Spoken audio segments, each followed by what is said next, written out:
High everyone, this is Subhajit. Biryani রেসিপিতে এত ভালো রেসপন্সের পর আজকে আবারও একটা নতুন রেসিপি নিয়ে আপনাদের সামনে চলে এসেছি।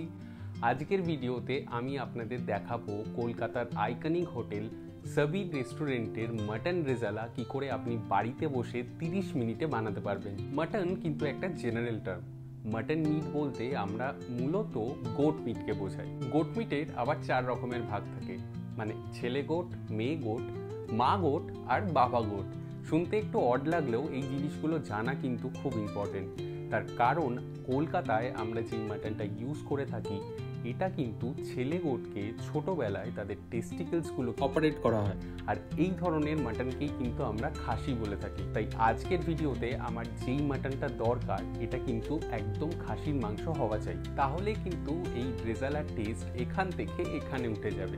মূলত কলকাতার বাজারে যেসব দোকানের রেওয়াজি মিট শপ বলে লেখা থাকে তারা এই খাসির মাংস বিক্রি করে থাকে। কিছু লোকাল বাজারে খাসির মাংস কিনতে পাওয়া যায়, যারা খাসির মাংস বললেও সেগুলো খাসির হয় না, সেগুলো হয় ইদার ছাগল বা পাঠা। কচি পাঠার মাংস খুব ভালো খেতে হলেও কখনোই কিন্তু আপনারা ছাগলের মাংস কিনবেন না। যখনই দেখবেন মাটন খুব কম দামে বিক্রি হচ্ছে তার মানে বুঝবেন এটা ছাগলের মাংস, কারণ এই মাংস সেদ্ধ হতে অনেক বেশি টাইম লাগে আর এর টেস্ট কিন্তু একদমই ভালো হয় না। চলুন আমি যেখান থেকে মাটন কিনি সেই ওনারের সাথে আজকে আপনাদের আলাপ করাই।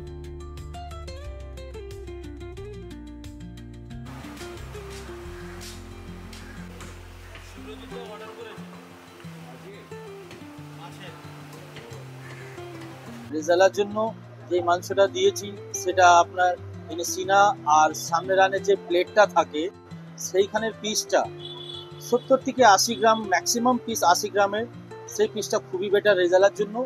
আর রেজালা হচ্ছে হালকা রেয়াজি, হালকা হাড় আর একটু মাংস পরিমাণটা, মানে 80% মাংস পরিমাণটা থাকবে, সেই পরিমাণের মাংসটা খেতে খুবই ভালো লাগবে।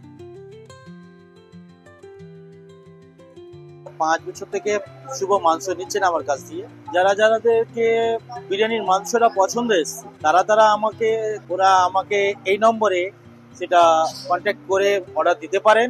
মাংস কোয়ালিটি খুবই ভালো রাখি, আর আপনারা তো খাচ্ছেন আর আপনারা তো বুঝতে পারবেন যে মাংস কোয়ালিটিটা কিরকম। আমার সাথে কন্ট্যাক্ট করার জন্য আমার নাম্বার 9831407960। দোকান হচ্ছে পাটুলি থানার ঠিক উল্টো সাইডে, ক্রিকেট মাঠের কাছে, কে ব্লক মার্কেট, পাটুলি, বৈষ্ণবঘাটা। আজকে আমি 500 গ্রাম খাসির মাংসের রেজালা বানাবো। এই রকম রেসিপির জন্য সলিড মাংস একদম ইউজ করবেন না। 70% মিট, 30% হাড় আর অল্প চর্বিওয়ালা মাংস সবসময় ইউজ করবেন।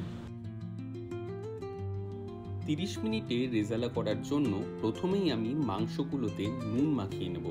এবার অল্প কিছু গোটা গরম মশলা দিয়ে প্রেসার কুকারে মাংসগুলোর সাথে মাখিয়ে 500 ml জল দিয়ে সিদ্ধ করে নেব। এই প্রসেসটা আমার একটা রেস্টুরেন্ট থেকে শেখা।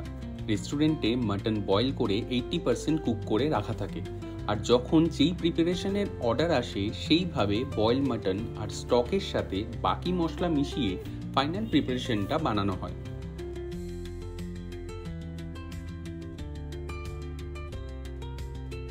হাই ফ্লেমে প্রেসার কুকারটাকে রেখে একটা সিটি পড়ার পর ফ্লেমটাকে একদম লো করে দেবেন। এই অবস্থায় অন্তত 20 মিনিট মতন প্রেসার কুকারটাকে রেখে দেবেন। এতে হবে কি, এর মধ্যে থাকা মাটনগুলো 80% মতন কুক হয়ে যাবে।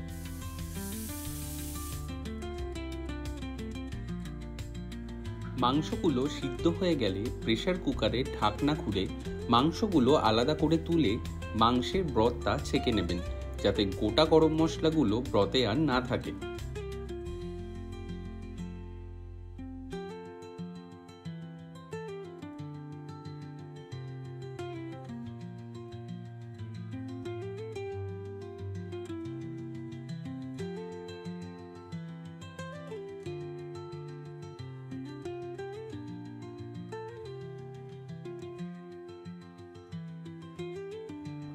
এবার একটা মিক্সার জারে আদা, রসুন, লঙ্কা, পেঁয়াজ, 10 গ্রাম কাজু আর 10 গ্রাম চার মগজ নিয়ে অল্প জল দিয়ে স্মুথ একটা পেস্ট করে নিন।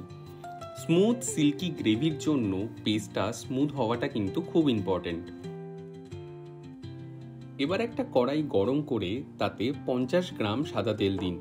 তেল গরম হলে দুটো তেজপাতা দিয়ে অল্প নেড়ে ফ্লেম লো করে বেটে রাখা পেস্টটা দিয়ে ভালো করে কষান, যতক্ষণ না পেস্টটা কষে যাচ্ছে আর তেল ওপরে উঠে আসছে।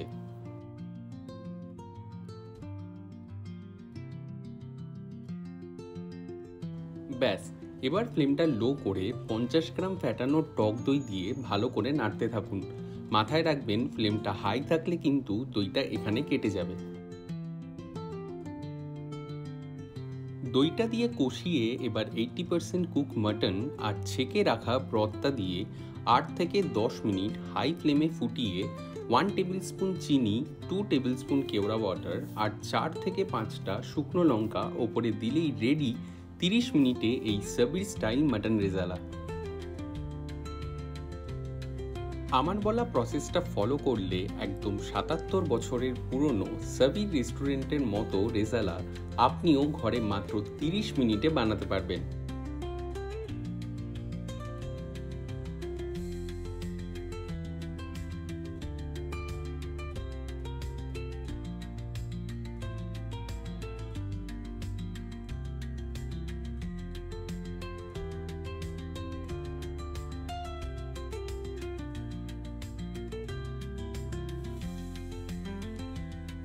কলকাতার কোন রেস্টুরেন্টে আপনি সব থেকে ভালো মাটন রেজালা খেয়েছেন সেটা আমায় কমেন্টসে জানান।